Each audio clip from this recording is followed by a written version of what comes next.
All right, what's up guys? OJ here. Welcome back to another video. Today, we've got some awesome information for you. But before we get into that, please make sure you hit that like button and also subscribe if you are someone new. Plus, click that notification bell to get my videos first. Now, let's go ahead and jump right into the first topic here, and that is Pokemon Unite. We've got a brand new reveal date for a highly requested Pokemon, and that is Blastoise, plus a nice little trailer to wrap things up here. So Blastoise is finally joining the fray in Pokemon Unite. The Pokemon Company has revealed today. You guys are seeing a great trailer as well. Now, outside of Blastoise, who has been one of the most requested by fans, of course, Mamoswine and Sylveon will also be in the game. That was revealed at some point. We don't know when they're coming, but they are coming as well. So Pokemon Unite is currently available on the Nintendo Switch eShop. You guys can all go download it. I played the game quite a bit myself, and the mobile version is dropping in September. So September 22nd for the mobile version. Blastoise, you'll be able to get your hands on him on September 1st. So September is a big month for Pokemon Unite. We're almost there, guys. And also, it supports crossplay too. So of course, you're going to be able to kind of unite it up with mobile and also with the Nintendo Switch users. I think it's going to be interesting to see how the mobile players play, because they're probably going to be pretty bad compared to the Nintendo Switch players, which some of the Switch players are already pretty bad. So it might make things even worse, but we're going to have to wait and see as well. So if you're interested in anything else when it comes to Pokemon Unite, check out the link in the description. I'll have something there for you guys where you can check out more on the game. But I know for myself, I'm looking forward to Blastoise. Anytime that they announce any type of Gen 1 or Gen 2 Pokemon, I'm excited, but especially one of the starter Pokemon. I think that all of the starters eventually from every single gen need to be in Pokemon Unite. And I think it'll get there. This game's popular.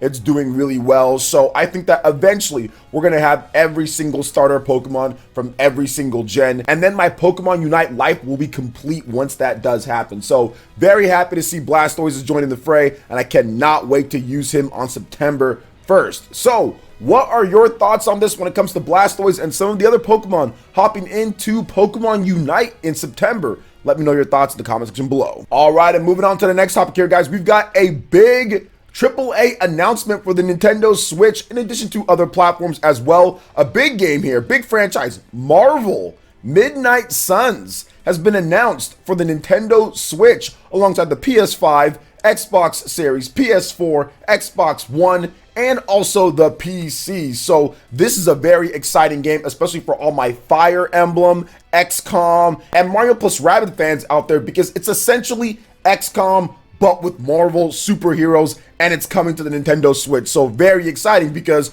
all those games that I just mentioned are also on the Nintendo Switch. So publisher 2K Games and developer PlayerEssence Games have announced tactical RPG Marvel's Midnight Suns for the PlayStation 5, Xbox Series, PlayStation 4, Xbox One, Switch, and PC via Steam, and also the Epic Game Store. Can't forget the Epic Game Store. And it will launch in March of 2022. Now here's a little bit more information about the game. Marvel's Midnight Suns is a new tactical RPG set in a darker side of Marvel Universe, putting you face to face against demonic forces of the underworld as you team up and live among the Midnight Suns, Earth's last line of defense. Now, after centuries of sleep, Lilith, mother of demons, has been revived by Hydra through a twist of dark magic and science. Lilith stops at nothing to complete an ancient prophecy and bring back her evil masters. So let's go ahead and get into some of the key features here. Your Marvel adventure. Become the Hunter, the first customizable original hero of the Marvel Universe.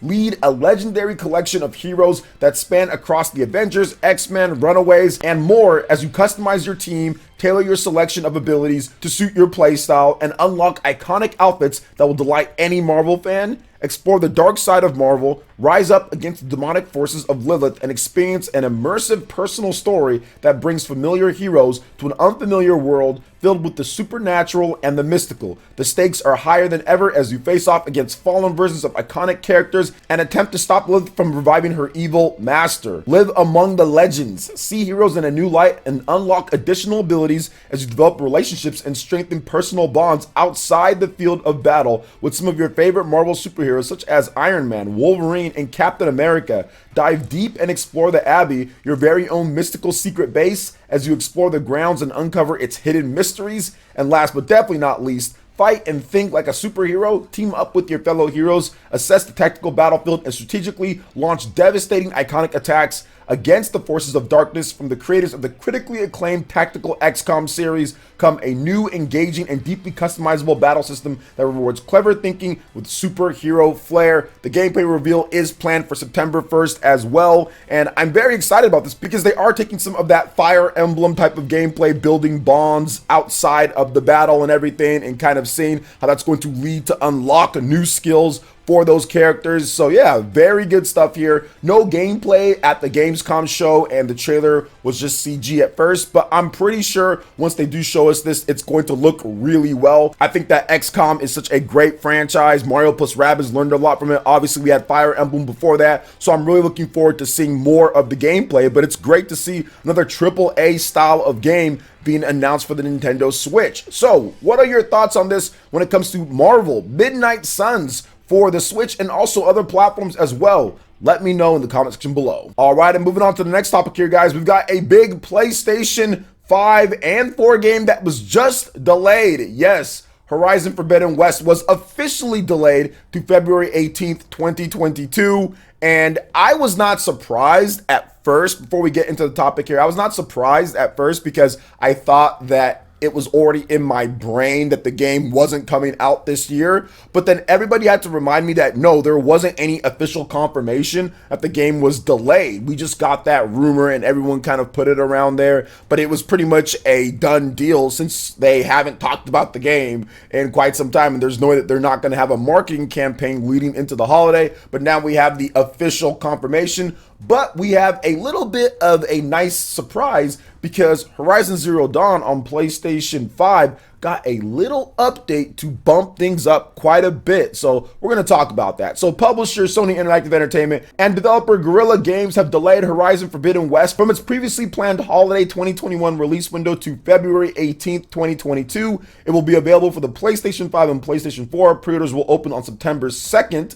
Quote, "While the decision to move the game's launch to 2022 certainly wasn't easy, we'd like to take a moment to thank all of our fans for their unwavering support," said game director Matthias on PlayStation's blog. "We know how much you've been looking forward to reuniting with Aloy and her friends, continuing her story, exploring a new and more dangerous world. Your passion, fan art, cosplay, virtual photography, and videos have meant the world to all of us. An enhanced performance patch has also been released for the PlayStation 4 version of Horizon Zero Dawn, which lets users who play the game on the PlayStation 5 enjoy a targeted 60 frames per second. So very good thing there. That was like one of the things that fans really wanted, considering the PC version of the game was the better version for many fans out there because you can play it in 60 if your rig will allow it. Well, now PS5 fans can enjoy the game at 60 frames per second while they wait for Horizon Forbidden West. So very good there. I think that was a very good thing. And I also think the small thing that people aren't talking about here that I feel is very, very smart with this game, and I don't think it works for everything and every single franchise, but I think for this game, it was a very smart thing to do. They actually called it Horizon Forbidden West. They're calling it a sequel, but they're calling it Forbidden West. They're not calling it Horizon Zero Dawn 2, so people have to think that, oh, do I have to play the first game or anything like that? There's probably going to be a lot of new PlayStation owners and people who didn't play the first game, and then when you don't name it Horizon Zero Dawn 2, it's not in their mind. They'll probably just go out there and buy it and play it and enjoy the game. So I think that was very smart for this game in particular. So very good stuff on them to name it Horizon Forbidden West. So what do you guys think about this when it comes to this next Horizon game? I know for like myself, the 60 frames per second patch is really cool, and I'm definitely interested in Horizon Forbidden West. I think the game looks beautiful. I think that the combat looks fun. I think that there's a lot of good things to enjoy about the story and the setting and the atmosphere. There's like a lot of cool stuff. I don't know if it's going to be a day one for me just because I didn't play the first one day one, and I'm not sure if I just want to buy it for $70 day one. I'll probably wait a little bit later down the line, but it's definitely a must play for me, so I'm definitely going to check it out at some point. But what are your thoughts on this, guys? Let me know in the comment section below. All right, and moving on to the next topic here, guys. We've got a big No More Heroes 3 update that is now available for those who have the game already, like myself, and for those who are going to pick it up on day one, know that there are going to be improvements from what you might have seen or haven't seen when it comes to gameplay of this game, or at least back when they first showed off the game. So Marvelous and Grasshopper Manufacturer have rolled out a pre-launch update for No More Heroes 3, adding a new difficulty modes and bug fixes. Here are the details when it comes down to everything. I'm going to go over probably the most important things here, guys. They fixed a bunch of different bugs, and they also fixed a bunch of like language stuff. They added the Carolina Reaper difficulty, so all of that is awesome. But here are the big things with this. So they improved stability of the frame rate in the game, especially when you're driving around in Sand and Destroy and in some of the other places. The frame rate would take some dips here and there. It looked kind of choppy. I mean, it was still okay to play, but it would look kind of choppy, but they actually improved that now. Now, they also improved the image quality of the UI and the HUD, plus they improved the quality of the 3D background models. Now, I haven't done a lot of comparisons and stuff like that, but I'm guessing it's definitely improved, but I wasn't really paying attention to that, but that's something that you guys will be able to see in my review of the game. And they also improved the sound quality and replaced some of the sound data as well. No More Heroes does drop tomorrow on the Nintendo Switch, August 27th, and I'm very excited to be bringing you guys my gameplay. I had my No More Mondays, No More Heroes content. Shout outs to Suda for giving me that early access to PR team, and I was able to check out the game. So if you guys are interested in watching this actual 1.01 update, because I checked again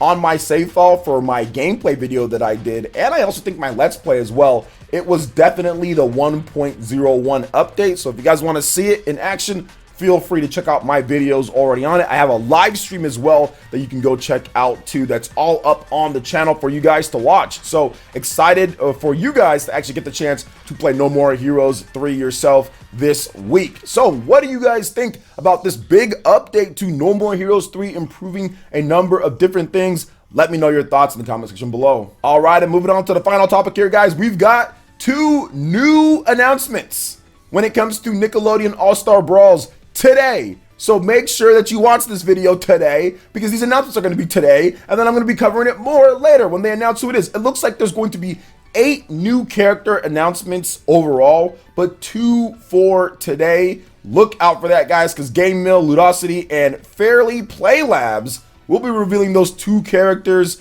today when it comes to the Gamescom edition of the Future Games Show on August 26th. So very good stuff there, guys. This game was first announced back in July. People were excited because it is a rollback netcode Super Smash Brothers style of game with a lot of the nostalgic or your favorite characters from the Nickelodeon universe. You've got SpongeBob, you got Powder Toast Man, you've got Patrick, you've got Sandy Cheeks, Helga Pataki, Reptar from Rugrats, Nigel, Danny Phantom. You've got some Ninja Turtles in there, Oblina from All Real Monsters. This is definitely something that I'm interested in. I watched a lot of these shows back in the day, or I enjoy a lot of these shows, especially with the Ren and Stimpy Powdered Toast Man and Oblina from All Real Monsters. Yeah, I gotta get in on that. Plus Helga Pataki, gotta get me some Helga beatdowns when it comes down to stuff with this game. So I'm excited. I'm looking forward to it. I'm gonna cover it more. I just wanted to give you guys the heads up if you didn't know, as it's been a little bit of a crazy week with Gamescom and everything. So what are your thoughts when it comes to all the different topics here?